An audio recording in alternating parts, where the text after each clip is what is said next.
Hello friends, income tax के cases की series में आज जो केस हम डिस्कस करेंगे वो सेक्शन 148 के अंदर जो नोटिस इशू किया जाता है उस नोटिस के सर्विस को लेकर के है। इस केस के अंदर कोर्ट के सामने ये इशू था कि यदि असेसिंग ऑफिसर ने कोई नोटिस इशू किया और वो नोटिस असेसी के एड्रेस पर नहीं इशू किया गया और वो नोटिस असेसी को किसी और सोर्सेज से यदि मिलता है, लेकिन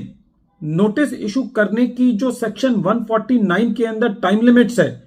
उस लिमिट्स के अंदर यदि असेसी को वो नोटिस उसके एड्रेस पर इशू नहीं किया जाता, तो ऐसी परिस्थिति में यदि असेसी को वो नोटिस किसी और सोर्सेज से भी पता चल जाता है तो क्या वो नोटिस एक वैलिड सर्विस ऑफ नोटिस माना जाएगा और क्या रेवेन्यू उस नोटिस के बेसिस पर अपनी फर्दर असेसमेंट कर सकता है। यही issue honourable Gujarat high court के सामने एक केस ईश्वर भाई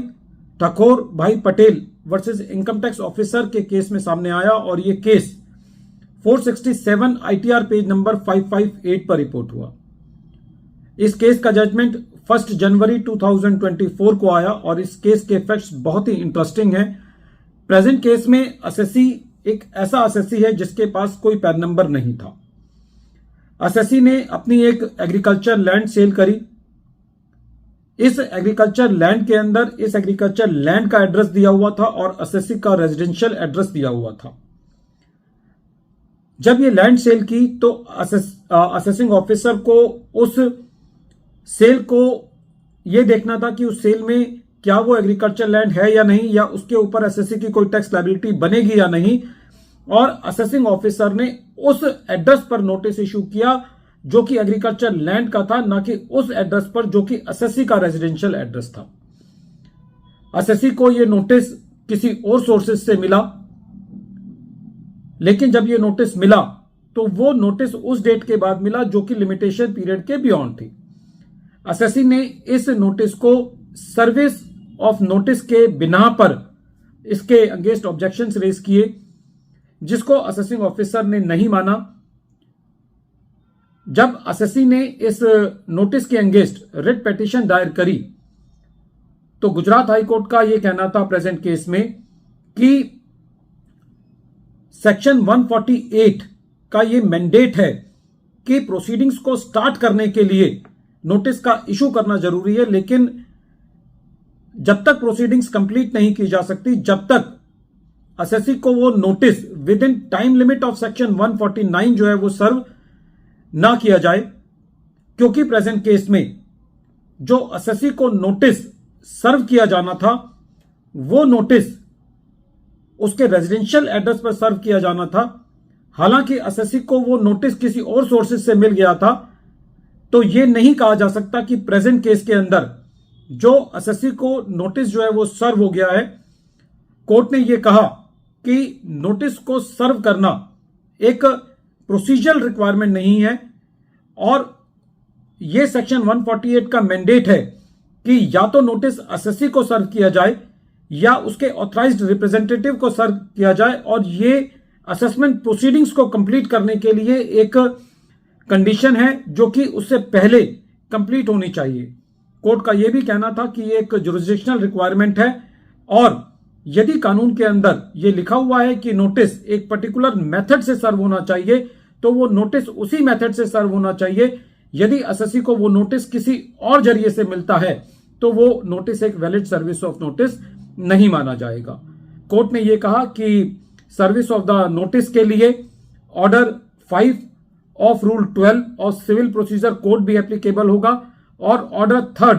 rule 6 of civil procedure code भी लागू होगा। कोर्ट का यह भी कहना था कि कोई नोटिस सर्व हुआ है या नहीं हुआ, यह एक साबित करना यह एक रेवेन्यू की जिम्मेदारी है और वो डेट ऑफ इशू जिस डेट पर नोटिस इशू किया गया वो मानी जाएगी जिस डेट पर असेसिंग ऑफिसर के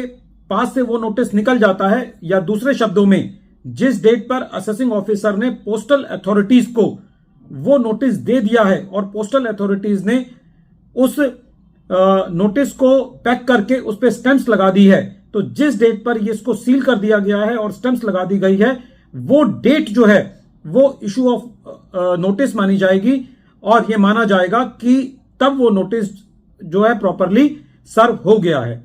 कहने का मतलब यह है कि सपोज करो कि असेसिंग ऑफिसर ने कोई नोटिस इशू किया, लेकिन वो पोस्टल डिपार्टमेंट को दे दिया, लेकिन पोस्टल डिपार्टमेंट ने उस नोटिस को जो एक एनवलप में पैक करके जो स्टैंप लगानी थी वो 4 दिन बाद लगाई, तो ऐसी परिस्थिति के अंदर उस नोटिस को यह नहीं माना जा सकता कि जिस डेट पे असेसिंग ऑफिसर ने वो नोटिस उस पोस्टल अथॉरिटी को दिया है उस डेट पर वो नोटिस इशू हो गया है। सेक्शन 148 के अंदर जो लैंग्वेज है वो इशू दिया हुआ है, वहां पे सर्विस ऑफ द नोटिस नहीं है, लेकिन जो केसेस हैं उनका निष्कर्ष ये है कि इशू को एक सर्विस ट्रीट किया जाना चाहिए, लेकिन इशू उस डेट पर कंप्लीट हो जाता है जिस डेट पर वो नोटिस असेसिंग ऑफिसर की हद से बाहर चला जाता है या वो नोटिस अब उसके कंट्रोल में नहीं रहता। तो प्रेजेंट केस में गुजरात हाईकोर्ट ने इस नोटिस को क्वेश किया इस बिना पर कि ये एसएससी के रेजिडेंशियल एड्रेस पर इसको सर्व नहीं किया गया, ये उस एड्रेस पर सर्व किया गया जिस एड्रेस पर जो एग्रीकल्चर लैंड थी उस एड्रेस पे किया गया और ना कि उस एड्रेस पे जिस पर एसएससी रहता है। वीडियो के अंत में एक बार फिर मैं केस का नाम रिपीट कर रहा हूं। केस का नाम है ईश्वर भाई ठाकुर भाई Patel versus income tax officer और ये केस 467 आईटीआर पेज नंबर 558 पर रिपोर्ट हुआ। Matter honourable Gujarat high court ने 1 जनवरी 2024 को डिसाइड किया।